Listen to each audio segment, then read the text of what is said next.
Aleluia, aleluia, em honra e louvor nós iremos cantar ao Senhor.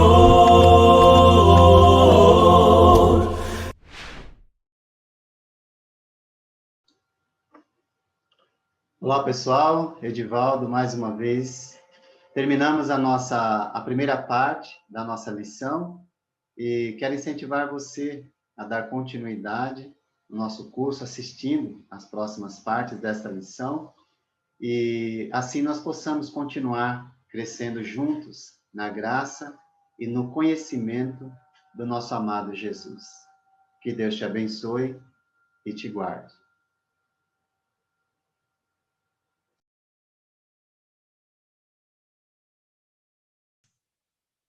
O livro de Hebreus fala do dízimo para mostrar a superioridade do sacerdócio de Jesus quando comparado com o sacerdócio levítico da velha lei ou da antiga aliança.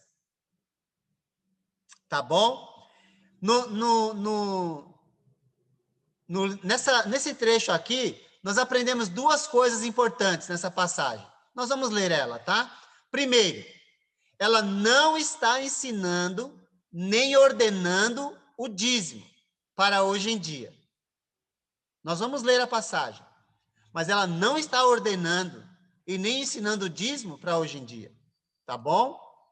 Segundo, o mesmo capítulo afirma claramente que Jesus mudou ou revogou a lei de Moisés. Tá bom? Vamos ler esse trecho? Olha aí, ó. Primeiro, capítulo 7, de 1 a 10, de Hebreus. Os textos estão aí para facilitar a nossa aula hoje, tá bom? É para isso. Esse Melquisedeque, rei de Salém e sacerdote do Deus Altíssimo, encontrou-se com Abraão quando este voltava depois de derrotar os reis e o abençoou. E Abraão lhe deu o dízimo de tudo. Nós já falamos sobre isso. Em primeiro lugar, seu nome, Melquisedeque, significa rei de justiça. Melk é rei. Tzadek, ou Tzedek, é justiça. Rei de justiça. Depois, rei de Salém, que quer dizer rei de paz. Salém é as mesmas letras da palavra shalom, tá bom? Só para você entender algo mais. Sem pai, sem mãe, sem genealogia, sem princípio de dias, nem fim de vida, feito semelhante ao Filho de Deus, ele, Melquisedeque, permanece sacerdote para sempre. Considerem a grandeza desse homem. Até mesmo o patriarca Abraão lhe deu o dízimo dos despojos. Então, veja bem, o dízimo que Abraão entregou naquela ocasião foi despojos de guerra. Ele venceu aquela batalha, né, dos 5 reis contra 4, ou dos 4 contra 5, e dos despojos de guerra ele entregou o dízimo. A lei requer 2 sacerdotes dentre os descendentes de Levi que recebam o dízimo do povo, isto é, dos seus irmãos, dos israelitas, embora estes sejam descendentes de Abraão. Este homem, porém, que não pertencia à linhagem de Levi, quem é este homem? O sacerdote do Deus Altíssimo, Melquisedeque. Este homem que não pertencia à linhagem de Levi, recebeu os dízimos de Abraão e abençoou aquele que tinha as promessas. Sem dúvida alguma, o inferior é abençoado pelo superior. Então, o sacerdócio de Melquisedeque é superior ao sacerdócio de Arão, ou levita.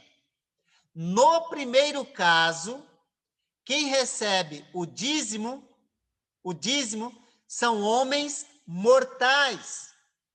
No outro, é aquele de quem se declara que vive.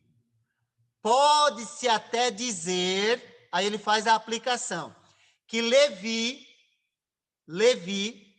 que recebe os dízimos, entregou-os por meio de Abraão. Pois, quando Melquisedeque se encontrou com Abraão, Levi ainda não havia sido gerado. O que isso significa na prática? Que o sacerdócio de Levi, que veio depois do sacerdócio de Melquisedeque, que é o que vai dar continuidade no sacerdócio de Jesus. Nós vamos ver daqui a pouco. O sacerdócio de levita, ele era passageiro, assim como a lei de Moisés, na qual o dízimo foi inserido. Tá bom? O caso de Abraão dar o dízimo a Melquisedeque, explorado pelo autor de Hebreus, não determina nenhum mandamento aos cristãos sobre o assunto. Apenas mostra que o sacerdócio de Melquisedeque era superior ao araônico e, portanto, o sacerdócio de Cristo é superior ao sacerdócio da antiga aliança. Tá bom? Então, olha o restante do capítulo 7. Só para a gente entender agora a conclusão. Se fosse possível alcançar a perfeição por meio do sacerdócio levítico, visto que em sua vigência o povo recebeu a lei, por que haveria ainda necessidade de se levantar outro sacerdote, segundo a ordem de Melquisedeque e não de Arão? Olha que interessante, porque isso significa o quê? Que o sacerdócio de Arão, ou levita, era passageiro. Certo é, essa é a aplicação, certo é que quando há mudança de sacerdócio, olha, presta atenção nisso, é necessário que haja mudança de lei. Ora, aquele de quem se dizem estas coisas pertencia a outra tribo, da qual ninguém jamais havia servido diante do altar. Pois é bem conhecido que o nosso Senhor descende da tribo de Judá, da qual Moisés nada fala quanto ao sacerdócio. Ou seja, Jesus era desqualificado para dar continuidade no sacerdócio levita, mas ele não veio para isso. Não veio para isso, tá bom? Ele veio para dar continuidade no sacerdócio de Melquisedeque, o sacerdote do Deus Altíssimo.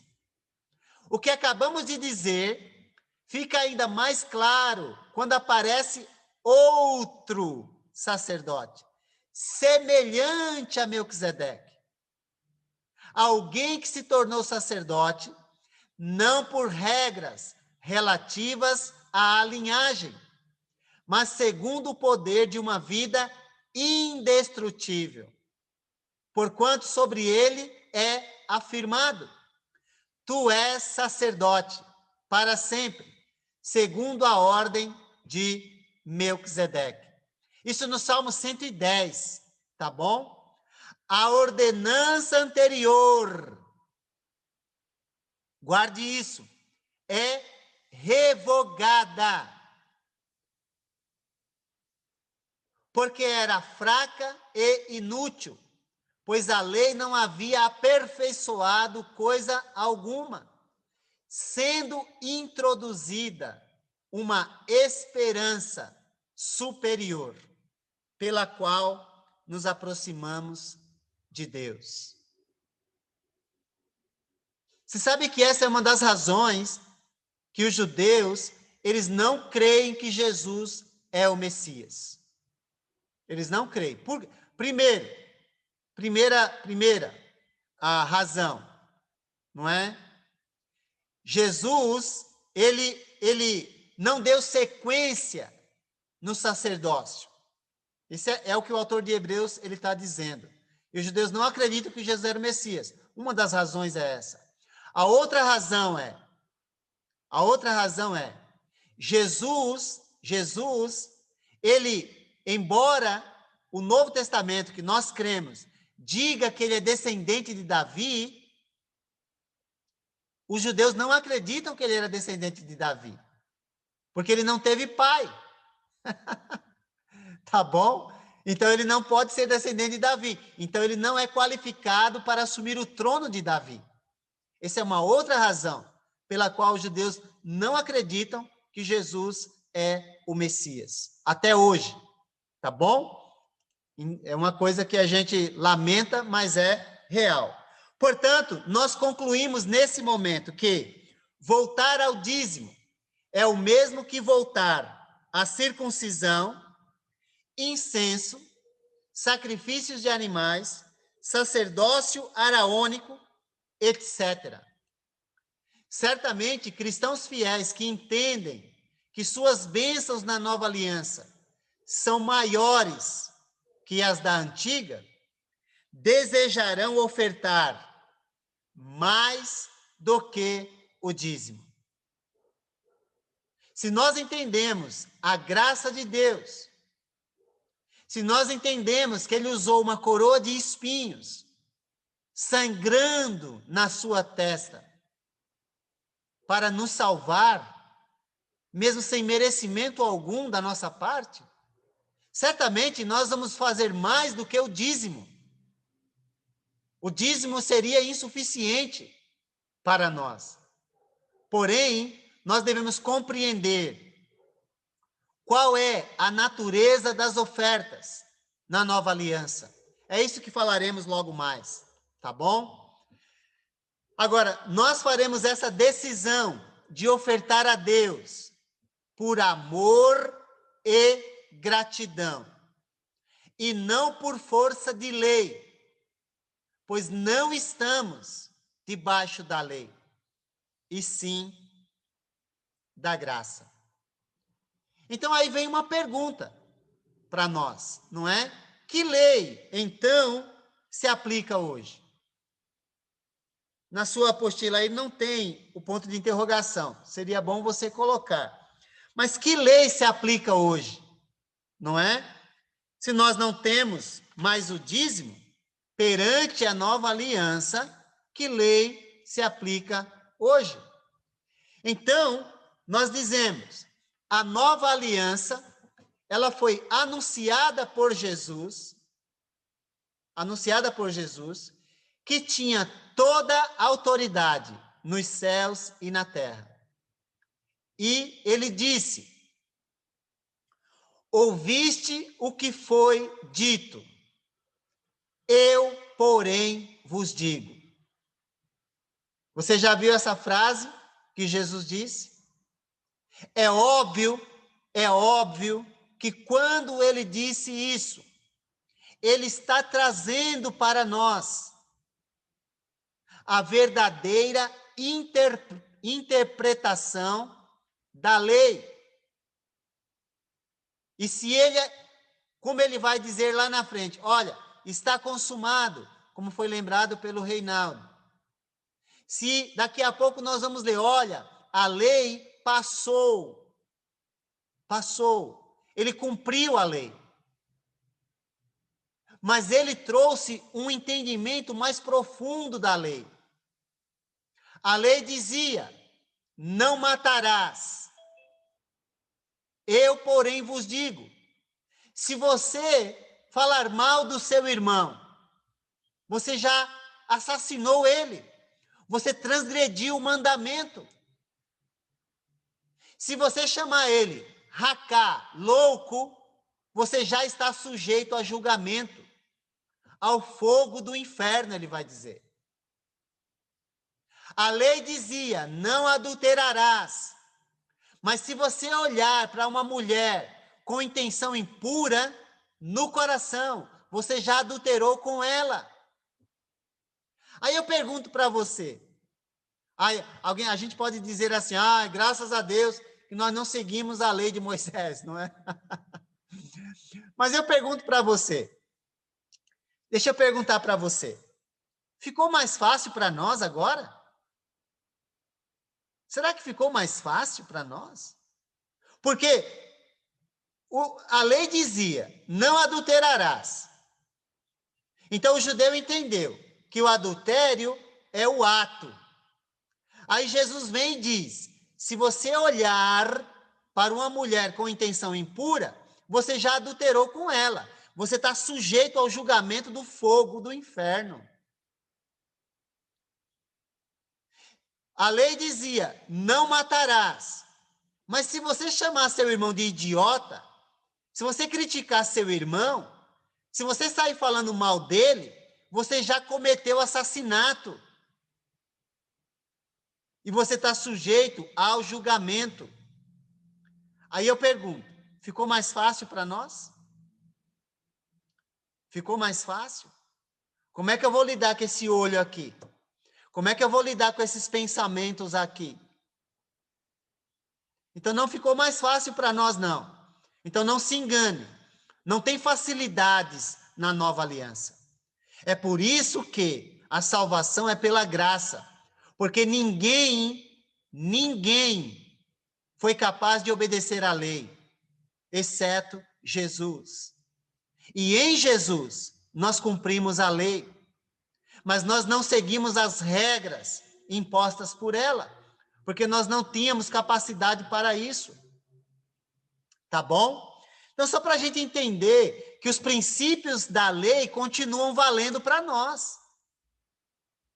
Sabendo que eu preciso cuidar da mente, da boca, do coração, dos olhos. Eu preciso cuidar dessas coisas. Tá bom?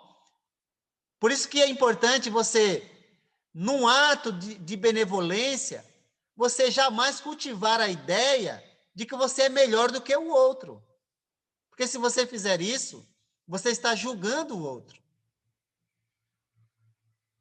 E pela medida que você julga o outro, você vai ser medido também. Não lembra disso? Jesus falou sobre isso. Tá bom? Que coisa, não é? Isso mesmo, o Daí colocou. Não, ficou muito mais difícil para nós. Sim, muito mais difícil. É por isso que a salvação é pela graça. E quem valoriza a graça vai se esforçar o máximo que puder para obedecer Jesus, para não falar mal dos outros, para não ficar ouvindo coisas que não devem, para não ver coisas que não devem, para não ficar pensando mal dos outros. Nós vamos cuidar da nossa mente e do nosso coração, gente. Muito diferente do judaísmo, muito diferente, que achava que o ato do adultério é o fato. É o fato. É o fato. Se eu fico cortejando a mulher do próximo, não tem problema. E Jesus vai dizer, nada disso. Nada disso. Cuide dos seus olhos. Agora, eu pergunto para você, será que no Antigo Testamento eles tinham como enxergar isso? Será? Que você tem que cuidar dos olhos? Alguém tem uma ideia? Abra em Jó, para você ver. Jó, capítulo 31. Anota esses trechos, gente, porque, olha, se você não anota, você esquece. Eu lembro porque eu anotei aqui, tá bom? Olha o que Jó diz. Não é porque eu tenho memória boa, não, é porque eu anoto essas coisas, né, para me ajudar, tá? Será que eles poderiam entender isso? Claro que podiam. Tem mais, né? A gente poderia ler mais, mas vou ler só esse, olha. Jó disse assim, olha, fiz um acordo com os meus olhos Para quê? De não olhar com cobiça para as moças. Você já fez isso com seus olhos? Leia o capítulo 31 para você ver. Que maravilha. Quanto que você aprende com o Jó, não é? Que sofreu tanto, mas que obedeceu a Deus mesmo no sofrimento, não é? Na injustiça, tá bom? Então, eles tinham como aprender os princípios, mas não. Será que eles tinham condições de entender que nós devemos amar o próximo como a nós mesmos? Será que eles poderiam entender isso? Claro que podiam. Levítico capítulo 19, verso 18. Dá para você também compreender o valor do amor ao próximo. Tá bom? Então, tudo é possível. Agora, Jesus não está trazendo nada novo. Está abrindo os olhos deles para a interpretação correta da lei. Porque o problema não está na lei, gente. O problema está no ser humano, que sabe o que deve fazer e não faz. Tá bom? Então é isso, só para a gente continuar. Nós não vivemos sob a lei de Moisés hoje em dia. Jesus aboliu essa lei através de sua morte. Ok? Efésios capítulo 2, 14 e 15. 14 e 15. Diz, pois ele, Jesus, é a nossa paz, o qual de ambos quer dizer judeus e gentios. Ele fez um e destruiu a barreira, o muro da inimizade. E qual era esse muro?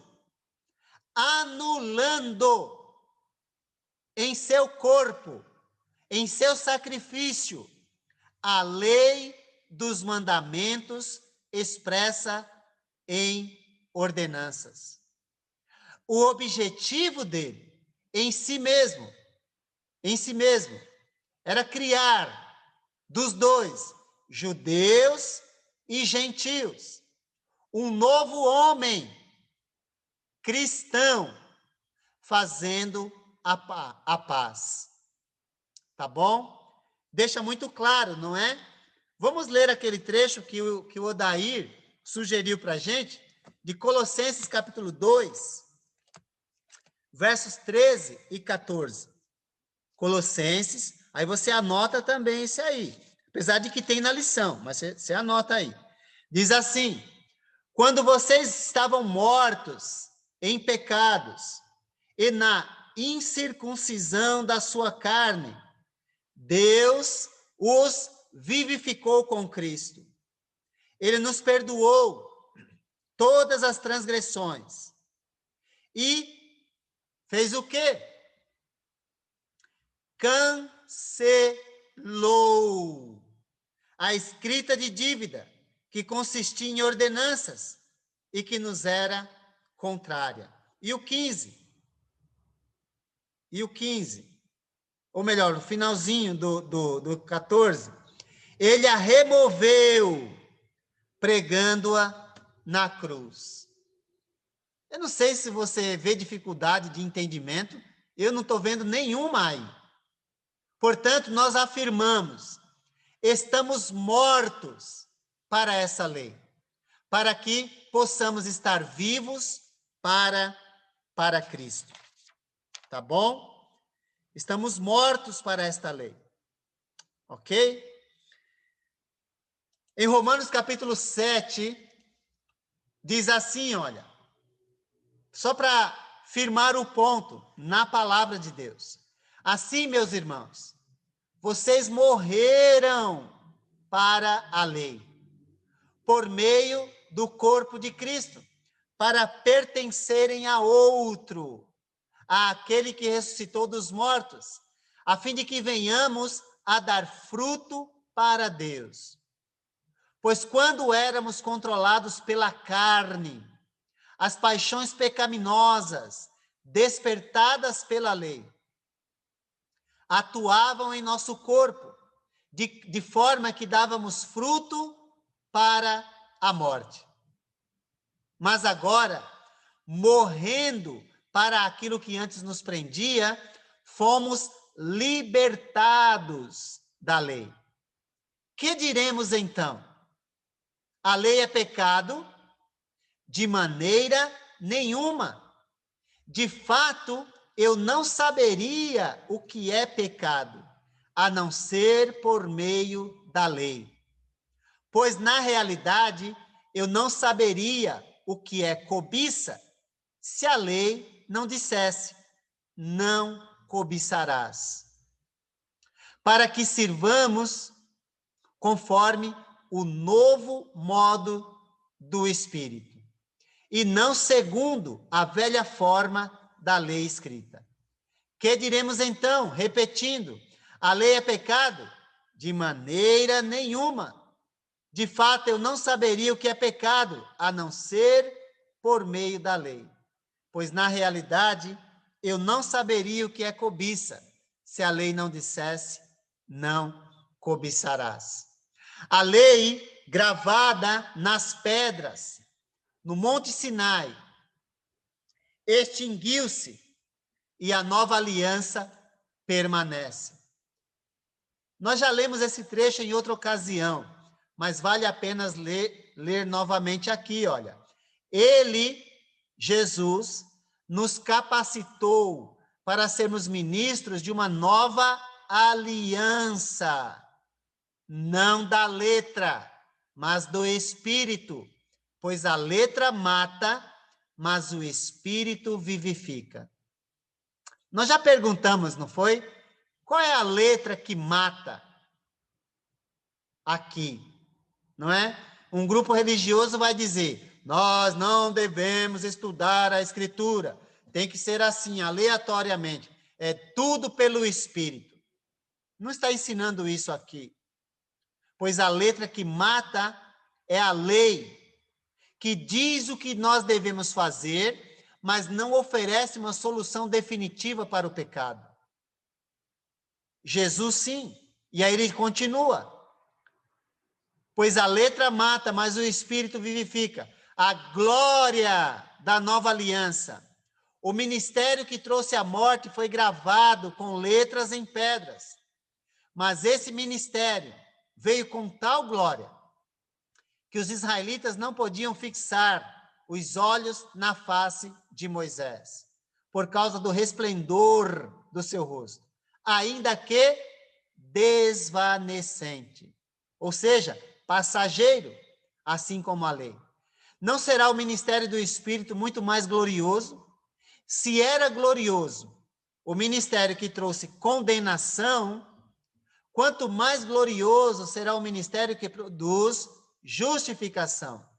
Pois o que outrora foi glorioso, agora não tem glória, em comparação com a glória insuperável. E se o que estava se desvanecendo se manifestou com glória, quanto maior será a glória do que permanece. Uma comparação daquilo que é passageiro, a lei, com aquilo que permanece, a nova aliança. Tá bom? Uma comparação muito boa, ao meu ver. A lei funcionou como tutor para trazer o povo para Cristo, mas nós não estamos mais sob o domínio do tutor. Gálatas 3, do 23 ao 25, nos diz, antes que viesse essa fé, que fé? O Evangelho, a fé em Jesus, estávamos sob a custódia, o poder da lei, nela encerrados, presos, até que a fé, o Evangelho, Jesus, que haveria de vir, fosse revelada. Assim, a lei foi o nosso tutor até Cristo, para que fôssemos justificados pela fé. Agora, porém, agora no presente, tendo chegado à fé, tendo chegado Jesus, tendo chegado o Evangelho, tendo chegado a nova aliança, já não estamos mais sob o controle do tutor, ou seja, a lei. Tá bom? A gente já explicou mais sobre isso acho que foi na 5ª lição que nós tivemos. Aí você pode assistir novamente aquela aula, tá bom? Para esse momento isso é suficiente. Aqueles que desejam permanecer sob a lei estão abandonando a liberdade em Cristo e retornando à escravidão. É triste isso, não é? Mas é o que está escrito, olha. Digam-me vocês, os que querem estar debaixo da lei, acaso vocês não ouvem a lei, a própria lei? Porque está escrito que Abraão teve 2 filhos, um da escrava, o outro da livre. O filho da escrava nasceu de modo natural. Ismael, está falando de Ismael. Mas o filho da livre, mediante promessa, Isaque. Isto é usado aqui como uma ilustração. O Paulo está fazendo uma aplicação dos 2 filhos que nasceram de Abraão. Estas mulheres representam 2 alianças. Uma aliança procede do Monte Sinai, onde Moisés recebeu a lei. Monte Sinai na Arábia, e corresponde à atual cidade de Jerusalém, que está escravizada com seus filhos. Na época, Jerusalém era escrava dos romanos. Essa é a aplicação. Tá bom? Mas a Jerusalém do alto é livre e é a nossa mãe. Pois está escrito: regozije-se, ó estéril. Você que nunca teve um filho, grite de alegria. Você que nunca esteve em trabalho de parto, porque mais são os filhos da mulher abandonada do que os daquela que tem marido. Vocês, irmãos, são filhos da promessa, como Isaque. Naquele tempo, o filho nascido de modo natural perseguiu o filho nascido segundo o Espírito. O mesmo acontece agora na época de Paulo. Por quê? Porque os judeus estavam perseguindo os filhos da promessa, os cristãos. Mas o que diz a Escritura? Mande embora a escrava e o seu filho, porque o filho da escrava jamais será herdeiro com o filho da livre. Portanto, irmãos, não somos filhos da escrava, mas da livre. Ou seja, não somos filhos da lei, mas filhos da graça. Essa é a aplicação, tá bom? As pessoas que voltam a essa lei estão decaindo da graça. E se separando de Cristo. Para mim, esse trecho agora, ele é um dos mais contundentes e claros a respeito do assunto. E voltar à circuncisão, voltar ao dízimo, voltar a qualquer prática da lei, é cair da graça. Ah, mas aqui está falando da circuncisão. É óbvio, o assunto que está tendo problema naquela ocasião é a circuncisão. A circuncisão hoje não é mais um problema. O problema da lei hoje são outros. É sábado, é dízimo, é regra sobre roupa. Alguns querem vestir aquelas túnicas como no passado, enfim, qualquer coisa. Foi para a liberdade que Cristo nos libertou. Portanto, permaneçam firmes e não se deixe submeter novamente a um jugo de escravidão. Ouçam bem o que eu, Paulo, lhes digo. Caso se deixem circuncidar, Cristo de nada lhes servirá. De novo declaro a todo homem que se deixa circuncidar, que está obrigado a cumprir toda a lei. Você quer seguir um mandamento da lei? Então siga toda a lei. Não apenas circuncisão, não apenas dízimo, não apenas sábado, não apenas qualquer outra coisa. Siga toda a lei. Agora, preste atenção no que ele diz depois. Vocês que querem ou que procuram ser justificados pela lei, separaram-se de Cristo, caíram da graça. Pois é mediante o Espírito que nós aguardamos pela fé a justiça, que é a nossa esperança. Porque em Cristo Jesus, nem circuncisão, nem incircuncisão tem efeito algum. Não tem efeito a lei de Moisés hoje para nós. Nós guardamos os princípios, mas não seguimos o Antigo Testamento. Tá bom?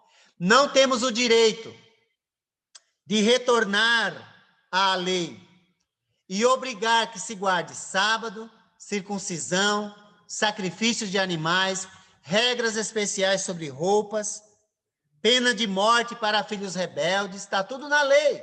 O dízimo e qualquer outro mandamento da lei de Moisés. Vivemos sob a autoridade de Cristo. A autoridade de Cristo na nova aliança, tá bom? E temos que encontrar a autoridade religiosa nessa nova aliança que ele nos deu através de sua morte. Ele é o mediador desta nova aliança. Nós seremos julgados por suas palavras. Nós já vimos isso. Desde que Jesus tem toda a autoridade, nós temos a responsabilidade de obedecer a tudo o que ele, Jesus, ordena. Nós vimos isso em Mateus, capítulo 28, verso 18, João 12, 48. Nós vivemos sob a nova aliança, ou Segundo Testamento, você pode chamar como quiser, mas nós sabemos que Jeremias, o profeta de Deus, disse que Deus faria uma nova aliança com o seu povo. Agora, o que o Novo Testamento diz a respeito das ofertas ou dádivas? O que o Novo Testamento diz? Nós vamos falar isso depois do intervalo. Mas para fechar esse momento, eu gostaria de ler com você Colossenses, capítulo 2, verso 16 e 17. E aí a gente vai tomar o nosso delicioso café. Colossenses, capítulo 2, verso 16. Vou ler até... Deixa eu ver aqui.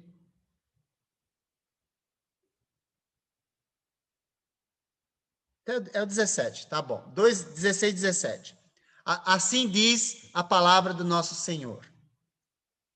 Portanto, não permitam que ninguém os julgue pelo que vocês comem ou bebem, ou com relação a alguma festividade religiosa ou a celebração das luas novas ou dos dias de sábado. Estas coisas são sombras do que haveria de vir. A realidade, porém, encontra-se em Cristo.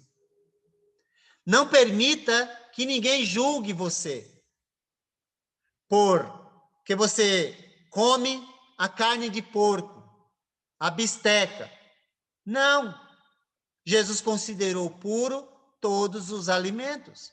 Não permita que ninguém julgue você por não guardar algumas festividades religiosas, como Pentecoste, como a festa da Páscoa, como os judeus guardavam, como a festa dos tabernáculos.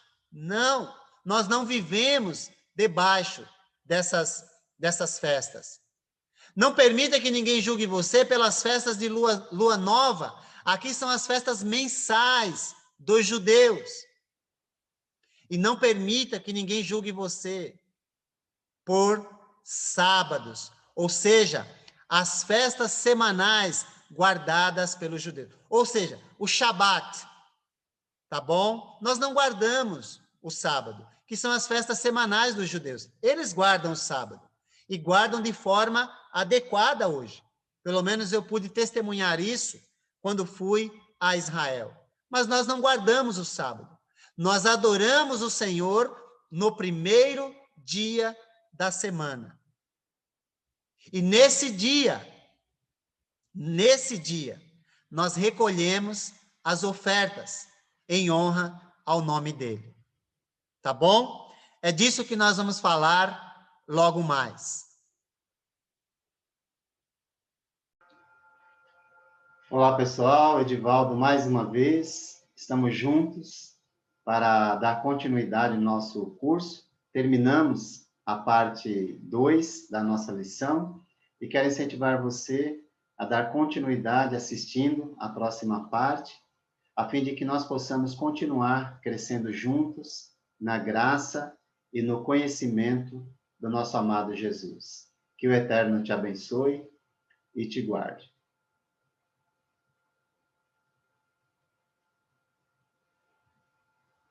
Aleluia, aleluia, em honra e louvor nós iremos cantar ao Senhor.